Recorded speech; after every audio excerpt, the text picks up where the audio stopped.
উন্নয়ন বাজেট থেকে ছেটে ফেলা হচ্ছে ৩০,০০০ কোটি টাকা। এনএসি সভায় সংশোধন প্রস্তাব পর্যালোচনা। রাজস্ব আদায়ে পিছিয়ে পড়েছে বেনাপোল কাস্টম হাউস। শুল্কায়ন জটিলতায় বন্দর বিমুখ হচ্ছেন অনেক ব্যবসায়ী। শিল্পের কাঁচামাল হিসেবে গণ্য হবে এলপিজি। আমদানিতে ২৭০ দিনের ক্রেডিট সুবিধা বাড়ালো বাংলাদেশ ব্যাংক।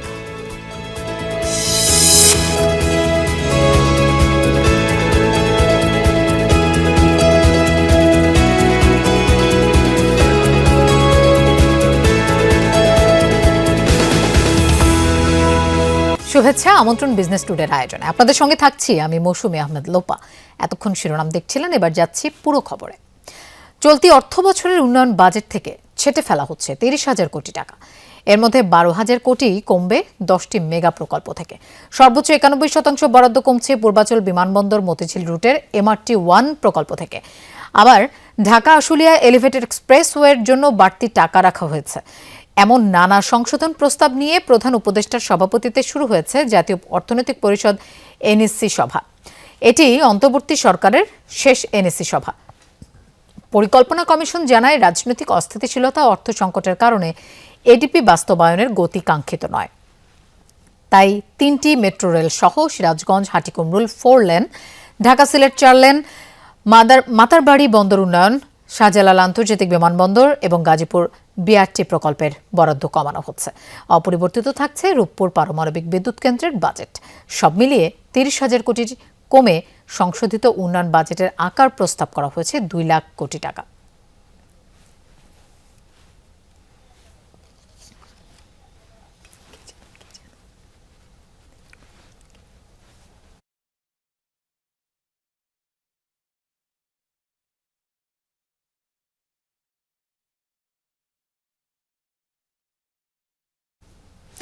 দর্শক, এনএসসি সভা শেষে এই মুহূর্তে ব্রিফ করছেন পরিকল্পনা উপদেষ্টা ডক্টর ওয়াহিদুদ্দিন মাহমুদ। আমরা সরাসরি সেখানে চলে যাচ্ছি। গুণগত মান ভালো করার একটা বিষয় ছিল, আরেকটা ছিল বাস্তবায়নের দ্রুততর করা। এর মধ্যে গুণগত মান আমার মনে হয় ভালো হয়েছে, আমি বলবো, কিন্তু বাস্তবায়নের যে খরা বলি বা মন্দা বলি, বিনিয়োগ প্রকল্প বাস্তবায়নের মন্দা, এটা আমি মনে করেছিলাম স্বল্প মেয়াদী, কিন্তু এটা এই বছরও চলতি বছরও চলছে। আশা করি আগামী অর্থ বছরে হয়তো এটা মোড় ঘুরবে। এই যে কমে গেল, তার কিছু কিছু আগের কারণ তো আছেই, যে প্রকল্পর আগের কারণগুলো তো আমরা আগেই বলেছি, যে প্রকল্প পরিচালকদেরকে খুঁজে পাওয়া যাচ্ছিল না, নানা দুর্নীতি, যারা চলে গেছেন। আবার নতুন প্রকল্প পরিচালক জোগাড় করতে হয়েছে। তারপরে হলো অনেকগুলো প্রকল্প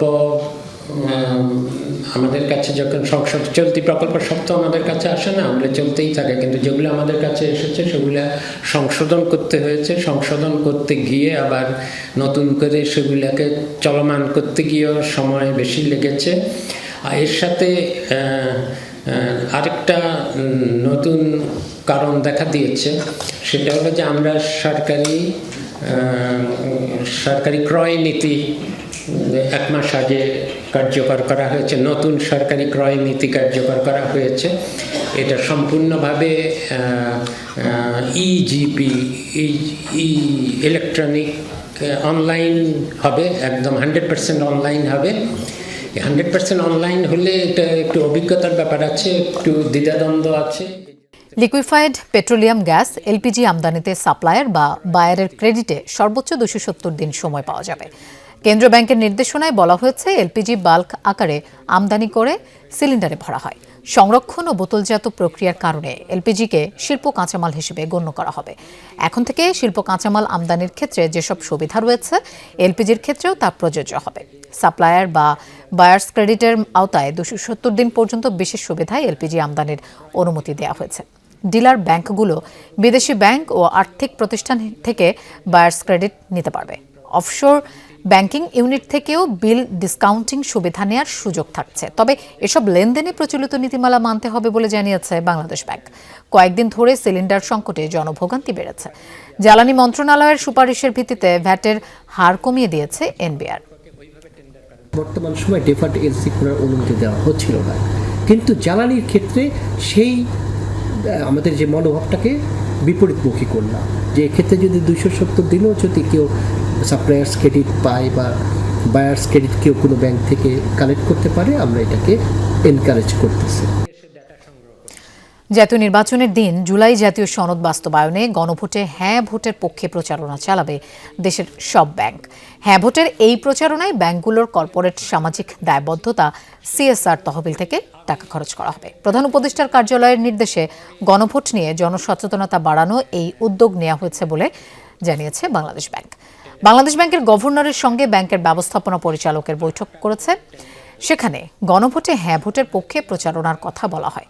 প্রচারণার অংশ হিসেবে ব্যাংকের প্রতিটি শাখায় গণভোট নিয়ে 2টি করে ব্যানার টাঙানো হবে। এ সময় যেসব এনজিও বা প্রতিষ্ঠান এই জনসচেতনতার জন্য কাজ করবে তাদের ব্যাংকের সিএসআর তহবিল থেকে সহায়তা দিতে বলা হয়েছে।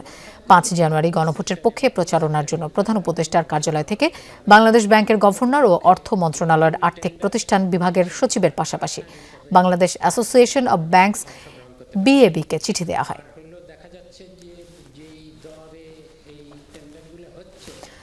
রাজস্ব আদায়ের লক্ষ্য অর্জনে হোঁচট খেয়েছে বেনাপোল কাস্টম হাউস। অর্থ বছরের প্রথম 6 মাসে লক্ষ্য অর্জনে ঘাটতি দাঁড়িয়েছে 1000 কোটি টাকা। ব্যবসায়ীদের অভিযোগ, শুল্কায়ন প্রক্রিয়ায় জটিলতা ও কালক্ষেপণের কারণে অনেকেই এই বন্দর ব্যবহার থেকে সরে আসছেন। এর পাশাপাশি সীমান্তে পণ্যবাহী ট্রাক খালাসে দীর্ঘসূত্রতার প্রভাব পড়ছে আন্তঃবাণিজ্যে। পরিস্থিতি উত্তরণে নীতি নির্ধারকদের সহযোগিতা চেয়েছেন তারা। দেশের প্রধান স্থলবন্দর বেনাপোল। এই বন্দর দিয়েই বাংলাদেশ ভারতের মধ্যে সবচেয়ে বেশি আন্তঃবাণিজ্য পরিচালিত হয়, কিন্তু 24-এর গণ অভ্যুত্থানের পর আমদানির পরিমাণ কমেছে। 2024-25 অর্থ বছরের শুরুতেও প্রতিদিন গড়ে 450 থেকে 500 পণ্যবাহী ট্রাক প্রবেশ করলেও শেষ দিকে সেই সংখ্যা কমতে কমতে 350 থেকে 400-তে নেমে আসে। চলতি অর্থ বছরে তা আরও কমে দৈনিক 300 থেকে 350 ট্রাকে দাঁড়িয়েছে। 5ই আগস্টের পরে বাংলাদেশ ভারতের সম্পর্কের কিছুটা অবনতি হয়েছে। অবনতির কারণে আমদানি রপ্তানি কিছুটা কম হচ্ছে, সে কারণেই বেনাপোল কাস্টম হাউসের রাজস্বর ঘাটতি দেখা দিয়েছে। আমদানি বাণিজ্য কমেছে। 2025 সালে এ বন্দর দিয়ে 18,63,420 টন পণ্য আমদানি হয়েছে। এর মধ্যে বছরের প্রথম 6 মাস আমদানি হয় 10,15,512 টন, আর শেষ 6 মাস জুলাই থেকে ডিসেম্বর সময়ে আমদানি নেমে এসেছে 8,47,907 মেট্রিক টনে, যার প্রভাব পড়েছে রাজস্ব আদায়ে। বেনাপোল কাস্টমস হাউসে শত শত কোটি টাকার রাজস্ব ঘাটতি হয়েছে। তার বিশেষ কারণ বলে আমরা যেটা মনে করি সেটা হলো ভারত বাংলাদেশের যে বাণিজ্যিক একটা সুসম্পর্কের যে টানপোড়েন আছে, এটা মূল কারণ। আর এই স্থলবন্দরে কাস্টমস বা বেনাপোল স্থলবন্দরে ব্যবসায়ীদের অনেক হয়রানিমূলক অভিযোগ থাকে সবসময়, এটাও মূল কারণ। ভারত বাংলাদেশ দুই সরকারের মাধ্যমে সম্পর্কের টানাপোড়েনের কারণে আমদানির পরিমাণ অনেক কমে গেছে, যার পরিপ্রেক্ষিতে রাজস্বের মোটা অঙ্কের টাকা ঘাটতি। আমি ব্যবসা হিসেবে অনুরোধ করব দুই দেশের সাথে সম্পর্ক উন্নতি করলে বা উন্নতি হলে যে রাজস্ব ঘাটতি এটা কেটে যাবে। চলতি অর্থ বছরের প্রথম 6 মাসের জন্য এনবিআর বেনাপোল কাস্টমস থেকে 4,133 কোটি টাকা আয়ের লক্ষ্য স্থির করে। এর বিপরীতে আদায় হয়েছে 3,120 কোটি টাকা। কাস্টমস হাউস বেনাপোলের ক্ষেত্রে 2025-26 অর্থ বছরের রাজস্বের লক্ষ্যমাত্রা ছিল 4,133 কোটি টাকা। তার বিপরীতে আমাদের রাজস্ব অর্জন হয়েছে 3,120 কোটি টাকা। আমরা আশা করছি অর্থ বছর শেষে আমরা আমাদের যে জাতীয় রাজস্ব বোর্ড কর্তৃক লক্ষ্যমাত্রা নির্ধারণ করা আছে তা অর্জন করতে সক্ষম হব। আমদানিকারক ও C&F এজেন্টরা মনে করেন কাস্টমস হাউস ও বন্দরের অভ্যন্তরীণ অনিয়ম, জটিলতা ও অতিরিক্ত ব্যয়ের কারণে বেনাপোল দিয়ে আমদানি কমছে। তাসফিয়া রুহি, যমুনা নিউজ। নেত্রকোনার হাওড়াঞ্চলে সারের কৃত্রিম সংকট তৈরি করে অতিরিক্ত দামে বিক্রি করা হচ্ছে ইউরিয়া, ডিএপি, টিএসপি ও পটাশ। অভিযোগ, বরাদ্দের সার পাচার হচ্ছে পাশের জেলায়, আর দিনের বেশিরভাগ সময় বন্ধ রাখা হচ্ছে ডিলার পয়েন্ট। এতে বোরো মৌসুমে ফসল উৎপাদন নিয়ে চরম অনিশ্চয়তায় পড়েছেন কৃষকরা।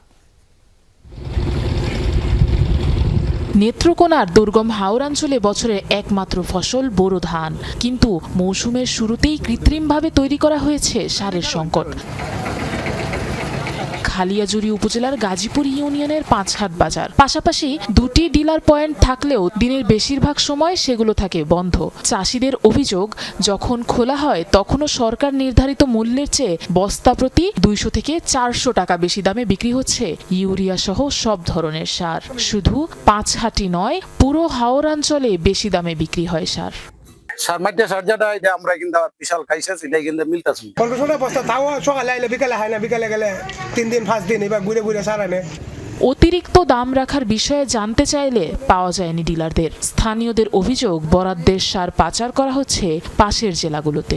পতিত সরকারের 2 নেতার নামে রয়েছে ডিলারশিপের লাইসেন্স, তাদের বিরুদ্ধে মামলা থাকায় পলাতক তারা। তবে প্রভাবশালীদের ছত্রছায়ায় চলছে অতিরিক্ত দামে বিক্রি। ডিলারের নিউজ দিছে যে সারের ক্রাইসিস পড়ে যাবে, তোমরা তাড়াতাড়ি সার নেও। কারণ আমরা তো কৃষক মানুষ, আমরা ভাবলাম যে তো ক্রাইসিস পড়ে যাবে, তো আমরা সারটা পাইতাম না। আর ভ্যান ক্যাশ আমাদের কোনো বাউচারও দেয় না, কোনো লিখিত কোনো নামও লেখে না, কিছু লেখে না। এই অতিরিক্ত দামে 1650 টাকা দামে ভ্যান ক্যাশ টাকা রাখতে রেখে আমাদেরকে সার দিতেছে। দাম 1600 টাকা, আর সরকারি লেট আমরা যেটা শুনছি 1080 টাকা। তাহলে এত ফারাকের সার কৃষক কিভাবে গৃহস্থী করবে, সাধারণ মানুষ দিন যাপন কিভাবে করবে? সরকারি গুদামে পর্যাপ্ত মজুদ থাকলেও মাঠ পর্যায়ে কৃষক পাচ্ছেন না নির্ধারিত দামে সার। ফলে সময় মতো জমিতে চাষাবাদ শুরু করতে না পারায় উৎপাদন নিয়ে শঙ্কায় কৃষক।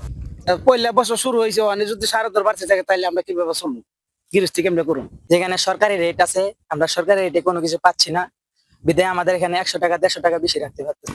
অতিরিক্ত দামে সার বিক্রির বিষয়টি স্বীকার করলেন কৃষি কর্মকর্তাও। আশ্বাস দিলেন, অভিযোগ পেলে নেওয়া হবে ব্যবস্থা। সরকার নির্ধারিত মূল্যে পায়, জন্য ব্যবস্থা করছি। আমরা গত 2 সপ্তাহ আগেও তারা আমাদের ওখানে মোবাইল কোটা নিয়মিতভাবে পরিচালিত হচ্ছে, এবং এই ধরনের যদি সুনির্দিষ্ট কোনো অভিযোগ থাকে অবশ্যই আমরা তাদেরকে আইনের আওতায় আনবো। বোরো মৌসুমে সার সংকট কাটিয়ে উঠতে নিয়মিত তদারকি ও সঠিক বিতরণ নিশ্চিত করার দাবি কৃষকদের। আফরোজা লামিয়া, যমুনা নিউজ। দর্শক, সারের বাজার পরিস্থিতি জানবো। সিরাজগঞ্জে যাচ্ছি, সেখানে আছেন আমাদের সহকর্মী গোলাম মোস্তফা রুবেল। রুবেল, সারের সরবরাহ কেমন দেখছেন সিরাজগঞ্জে? দাম নিয়ে চাষিরা কি বলছেন?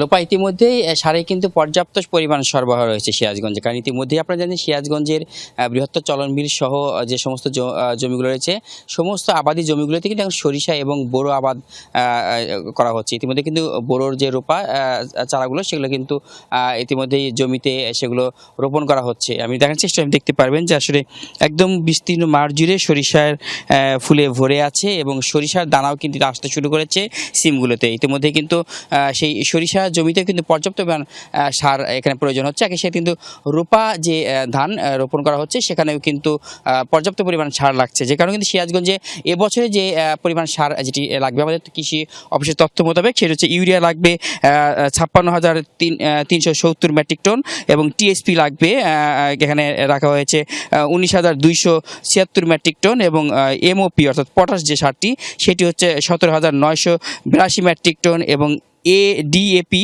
ফসফেট যেটা, সেটা 29,243 মেট্রিক টন সার এখানে সিরাজগঞ্জে প্রয়োজন। সেটি কিন্তু পর্যাপ্ত পরিমাণ সার কিন্তু রয়েছে, যেটা এখানে বাগাবাড়ি যে ঘাটটি রয়েছে, সেই এখানে ঘাটেই কিন্তু ডিপো রয়েছে, সেই ডিপোতে কিন্তু সার মজুত রাখা হয়েছে, এবং প্রতিটি যারা ডিলার রয়েছেন, ডিলারদের ঘরেও কিন্তু মজুত রাখা হয়েছে।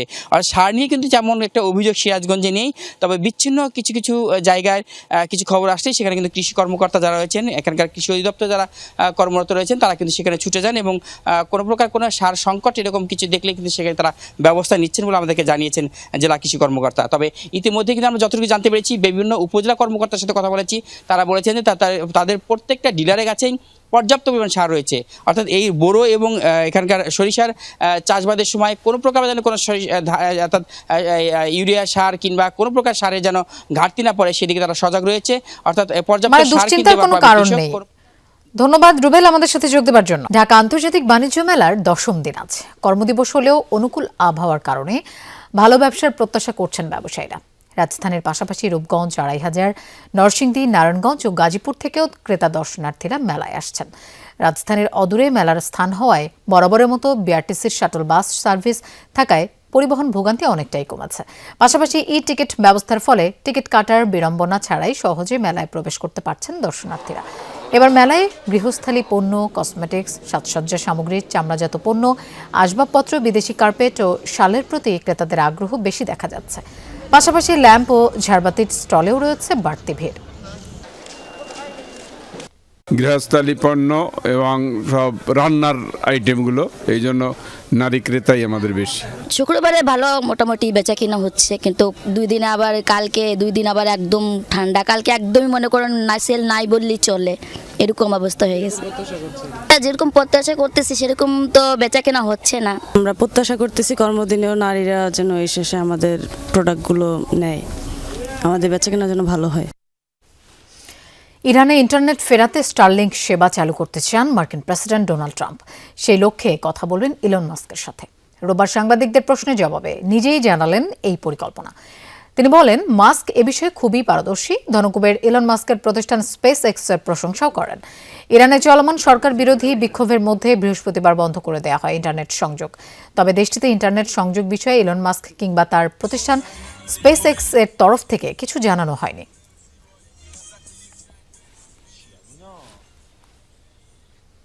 দর্শক, এই ছিল বিজনেস টুডের এখনকার আয়োজন। এতক্ষণ সাথে থাকার জন্য ধন্যবাদ সবাইকে।